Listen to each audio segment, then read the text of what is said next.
Welcome back to the Green Room. Thank you. Hello, Marie and Sue, again. We're here to talk about how we help people with their phobias and fears of small pets and dogs. Yep.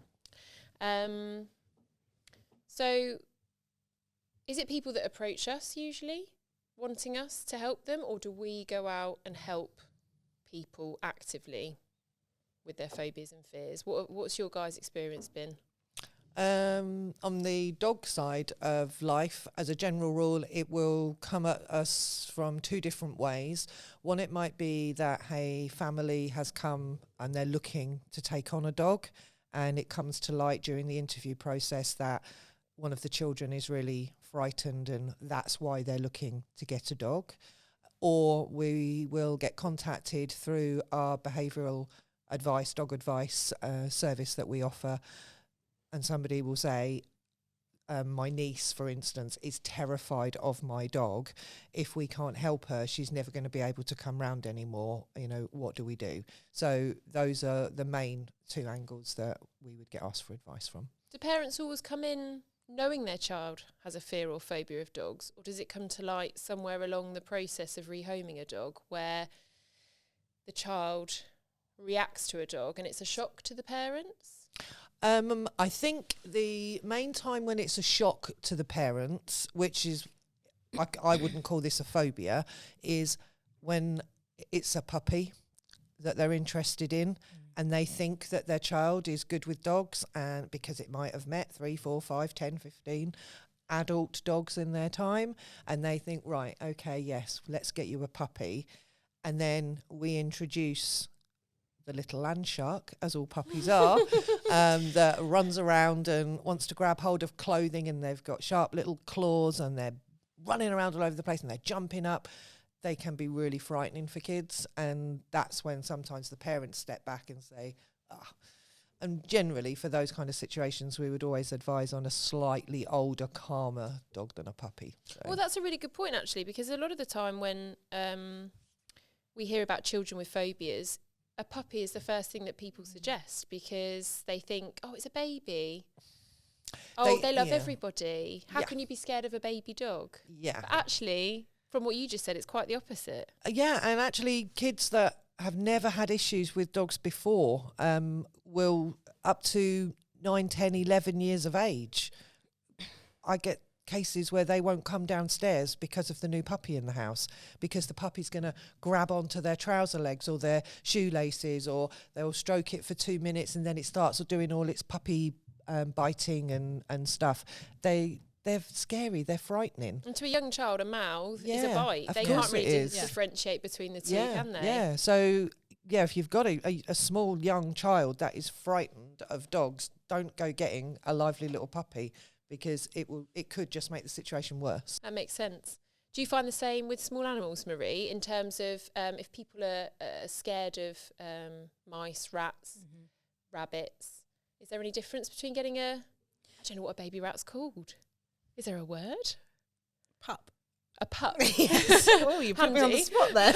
Yes.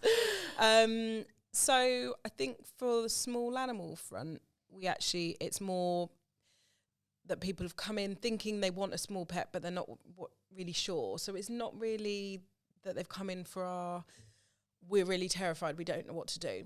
We will get the odd person who's made contact with us and would like that sort of support at overcoming, so wants to come into the rodent room and do a little bit of handling or just stand near and watch them.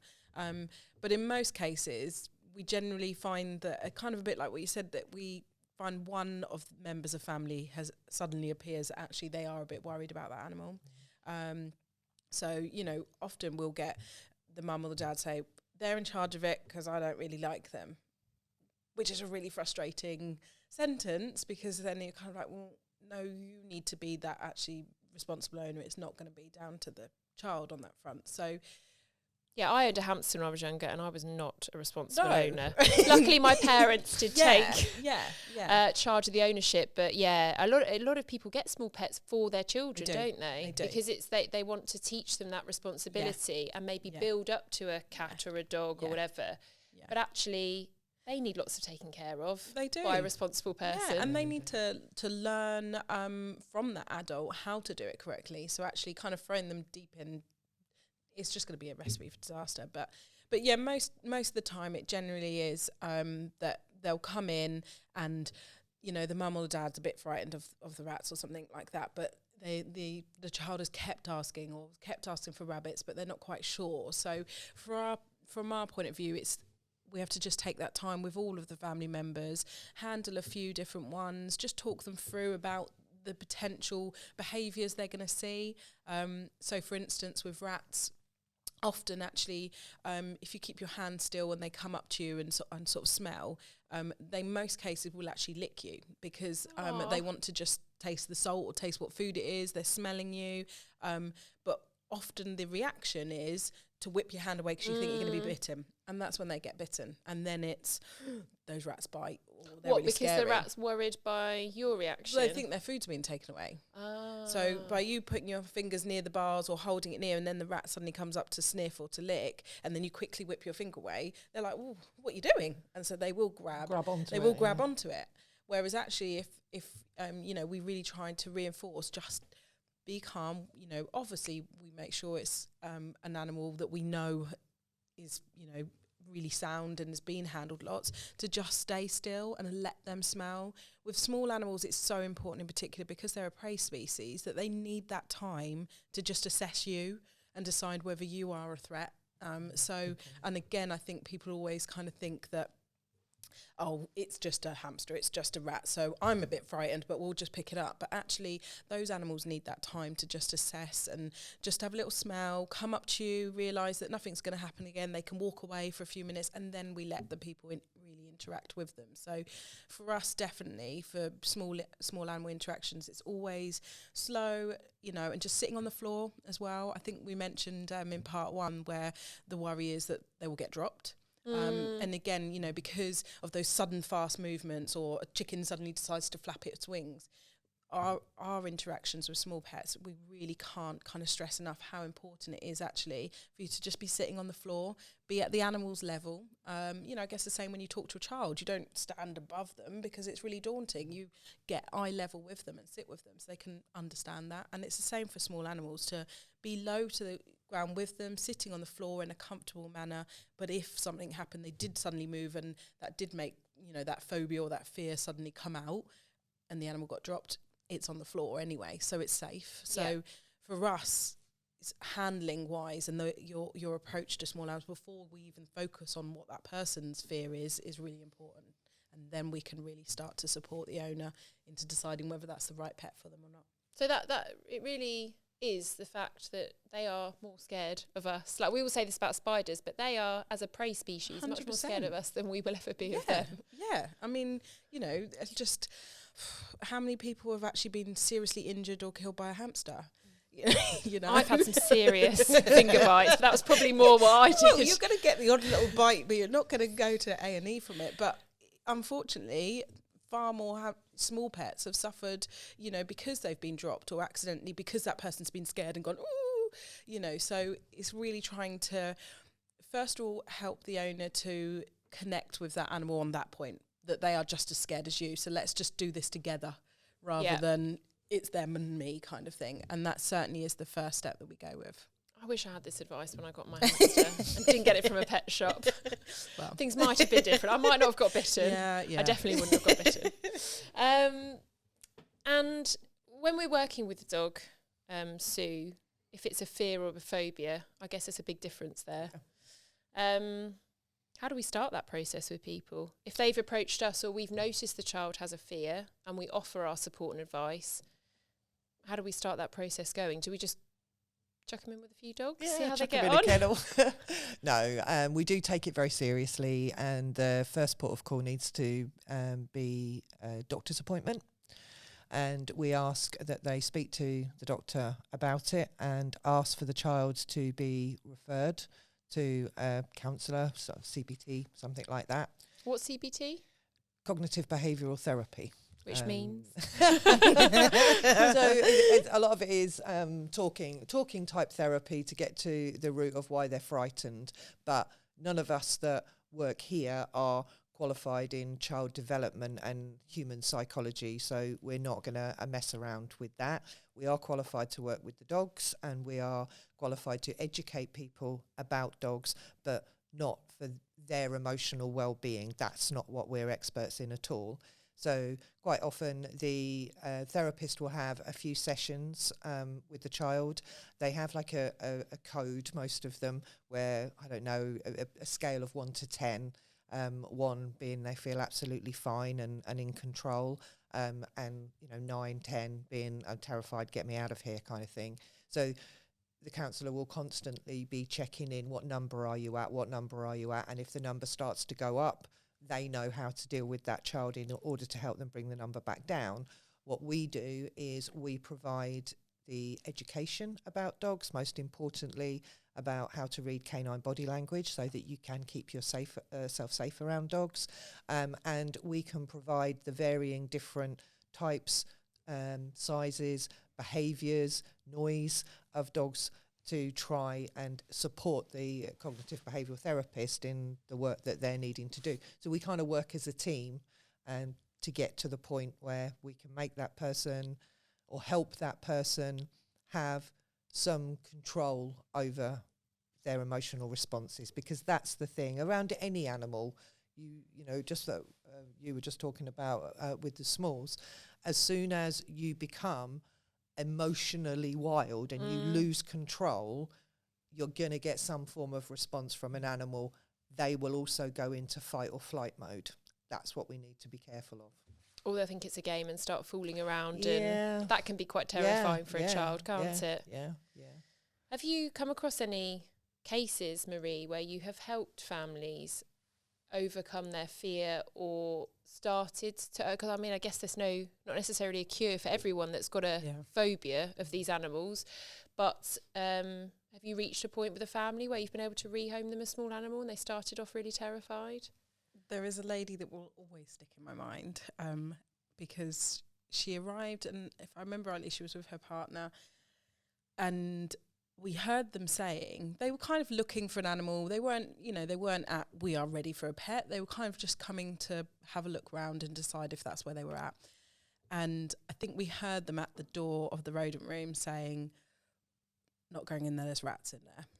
And I think it was either myself and one other person said, just, do you want to come in and we can just talk through? Because I think what they needed from a pet, actually, everything pointed to a pet rats being more suitable for them, because that's the thing, what we see, and I guess it's the same with dogs, is people have got this vision of what they think they need from a pet, but when we actually find about where they live, it's in a flat, or it hasn't got a garden, whatever, actually often we can try to direct them to the most suitable one. And in this case, it was actually rats were really perfect for you, so it's a shame. So we spent quite a bit of time just talking to her outside of the room, and the rodent room's quite quite colourful and quite a calm environment. It doesn't feel like there's rats everywhere kind of thing. So we kind of just wanted to get past that. So she was like, okay, I'll come in, but she literally was by the wall. So she was really quite worried about them. So we had a couple of members of staff, just got out a couple at the time. We had some really lovely big chunky male rats, and in most cases actually the big males are actually really docile and they're so affectionate. So we just thought, do you want to just see us handling them and just see how they move? And we were with this lady for a good 4 or 5 hours on and off, kind of in and out, just letting her watch them, seeing them. Once she started to see them with the staff, how they were moving, that they're slow, we got to the point that she'd have a little stroke. And then she started feeling confident enough to the point that we actually got her holding them. And by the end of the day, she adopted those 2 male rats. Wow. Yeah. And all that in a day. Yes. And she was literally like, I can't believe I've put all this, fear into that I cannot even be near them. And I don't think she'd come in with I have a fear of rats. It was always a fear that was there. And to be honest with you, I can't remember exactly whether something had happened, but it was always there, and coming into the room kind of reinforced that, oh no, I really do not like rats. I don't want to go into that room. But yeah, so we got to the point of not coming into the room to going home with 2 male rats. We provided her with cage and enrichment, and we regularly kept in contact. And I just remember her just being so chuffed that they were perfect, curled up on her lap, and we had lots of updates on the photos. And it was just always one that will just stick in my mind as just being like, it shows that anything can be done, and just taking that time. You wouldn't get that in a lot of places. If you walked into a pet shop, you wouldn't. You wouldn't get that kind of service. No, you wouldn't. It would be, do you want this animal? If you don't, okay, bye. But I think that's the benefit, actually, in a way, of adopting rescue, small pets and rodents, is that the team are able to spend that quality time. Exactly the same with the dogs. You're able to spend that quality time, find out what their characters are, what they like, and so then when we have these owners come forward who are looking for a pet, we can match that with them, because we can say, this personality would really suit you. And I think when we put that passion and belief into it, then an owner says, oh yeah, okay, I can do it, because we believe they can do it as well. And I think that's what's so intimate about coming through Wood Green, is that the owners really get that time spent with them. It's a proper personal service, isn't it? Oh, it really is. And you're supporting them through all of it. Yeah. And what a great personal achievement for her as well, having overcome that fear or phobia of rats. Yeah. And she must feel, I can do anything now. Yeah. Exactly. It's just a great booster. And historically, most interesting people who adopt rats, they go on to be rat owners forever. Like we rat obsessed. Yes, yeah, we will see them back.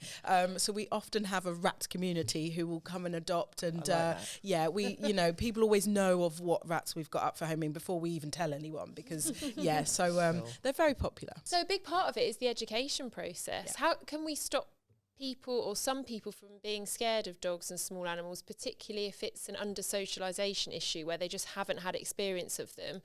Like, do we do work with people to, like, through our education and outreach? Yeah, so outreach will go out into different communities and offer talks and advice and support. And here on site, we do regular living with dogs workshops for young children, and we do talks for adults as well that are thinking of getting into owning a dog. It's the good, the bad and the ugly truth about living with dogs.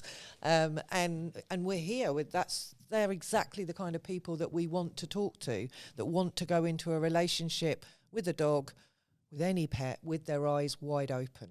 That's so important. And actually, through doing that, I mean, I know some of the staff take their dogs that have been approved to do so into schools, and for the kids to learn some basic tricks, and, like you say, recognising dog body language. So even if they don't own a dog, they can still learn all that. Yes. And maybe we all know that if kids learn things at a younger age, they're more likely to carry that on, whereas it's us stubborn adults that don't change easily. Have you come across any cases, Sue? I mean, you work with a lot of families with their dogs, variety of issues. Have you come across any families with, real phobia of dogs that you've been able to help? Can you help? Numerous, and yes, you can. Are you ever going to cure it 100%? I don't believe so. But can you get to a point where you can control your emotions?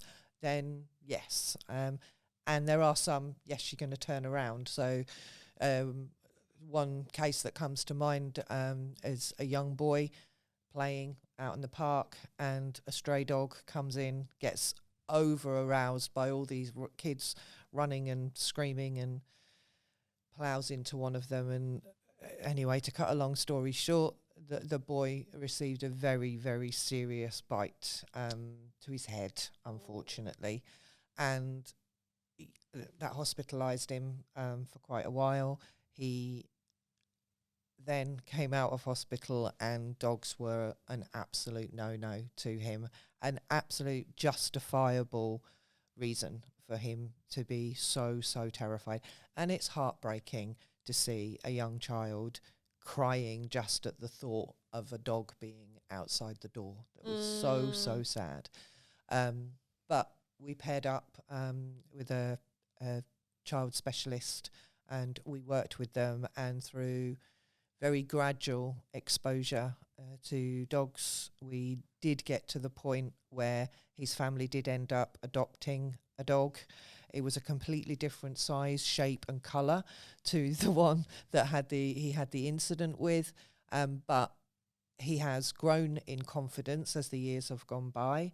There is that certain type of dog he would never wish harm to, but he'll never own as an adult himself. But he can control his emotions when around them, which is great, really great. Really mature for a child to be able to do that. Yeah. And it needs to be a gradual process. Yeah. I mean, apart from the lady you spoke about with the rats that obviously you spent a lot of time throughout the day with, we find that most people that are scared of dogs, it takes, if they find a dog that they're okay with, it takes quite a few visits, doesn't it, Sue, to really does. get them to the point where they might feel comfortable rehoming that dog. Yeah, and it doesn't fix the I'm scared of all dogs problem, because from a Chihuahua to a Great Dane, they all look different and they all behave differently. So, yeah, if you went past lovely, goofy family pets every single day, that would be really, really nice. But there are always going to be some dogs that are shouting at other dogs or shouting at the postman and shouting at cars and scaring people. But can people that are scared of dogs or have phobias of dogs live comfortably with one? Yeah, I'm going to say yes, providing the pressure is off them to do anything with that dog. So if you're looking at a scenario where one child is frightened and the other child isn't, and mum and dad want one, so it's 3 versus 1, and they bring a dog home, so long as no pressure is put on that child to do anything, then yes, I would say it could work. If my sister had wanted a pet tarantula growing up, providing her bedroom door was triple locked, I'd maybe be fine. I think we need to do some work with you with the spider fear. That's what's come to money light. spider. What do you think? No, it'll be all right. It's house spiders now. Is that fair on the dog or the small animal? If you put that animal into a situation where one of the family members does not want it in their room, does not want to handle it, does not want to see it, do we need to do some work with that family before they take that dog or small animal home? I think the person would need some coping strategies, and there would have to be ground rules in place to exactly say the dog never go. If that was the case, I'd have the baby gate at the bottom of the stairs, and the whole of upstairs would be dog free. That child has to have a safe place in the home, and it would also, we'd have to look at the level of their reaction. If they're going to scream and cry and run as soon as they lay eyes on the dog, no, that's not fair on the dog at all. They just don't. If they could just get to the point of, oh God, it's the dog again, and just not have to interact, but not be at that point of an involuntary response, behavioural response. If they can control it, that would be fine. If it's involuntary, then no. So it's going to have to be the right dog. And it's something that if they came to us, or small animal, we could support them through the 100%. Process and when the dog or small animal goes home. Oh, I think that's another really great thing about the teams, really, is actually that they stay in contact and, we're always there. So the aim is that we can see that family through with that pet in its entire life.